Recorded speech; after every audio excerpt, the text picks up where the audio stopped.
સુરેન્દ્રનગરના લીંબડી તાલુકાનું જાંબુ ગામ સંપર્ક વિહોણું થઈ ચૂક્યું છે। ભારે વરસાદને કારણે આ જાંબુ ગામના કોઝવે પર પાણી ફરી વળ્યા। કોઝવે પાણીમાં ગરકાવ થતા ગ્રામજનોને હાલાકીનો સામનો કરવો પડી રહ્યો છે।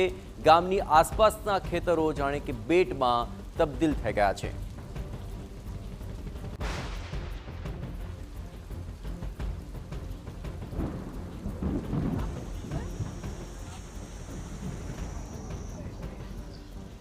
તો લીંબડી તાલુકાનું આ જાંબુ ગામ ભારે વરસાદને કારણે ત્યાં જળમગ્ન થયું છે અને તેને કારણે તમામ રસ્તાઓ પાણીમાં ગરકાવ છે। હાલ ગામનો સંપર્ક કરવો પણ ઘણો જ મુશ્કેલ બન્યો છે। વધુ વિગતે વાત કરવા જોડાઈ રહ્યા છે ટીવી9 સંવાદદાતા સાજિદ બેલીમ। સાજિદ, આખરે ભારે વરસાદને કારણે જાંબુ ગામ સંપર્ક વિહોણું બન્યું છે। પાણીનો આવરો હજી કેટલો આવી રહ્યો છે અને ખાસ કરીને આ ગામને લઈને વધુ શું વિગતો આપને મળી રહી છે?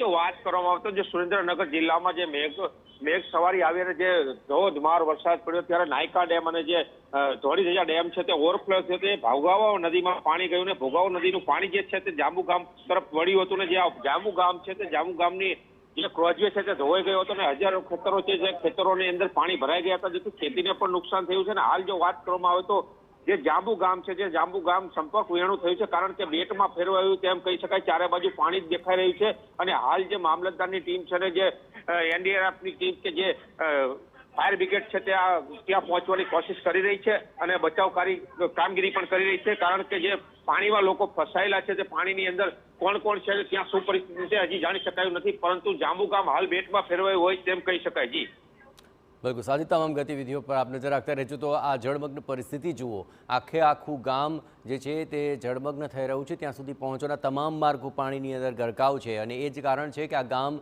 સંપર્ક વિહોણું થઈ ચૂક્યું છે। જ્યાં સુધી પાણી ઓસરશે નહીં ત્યાં સુધી તેનો સંપર્ક કરવો મુશ્કેલ બન્યો છે।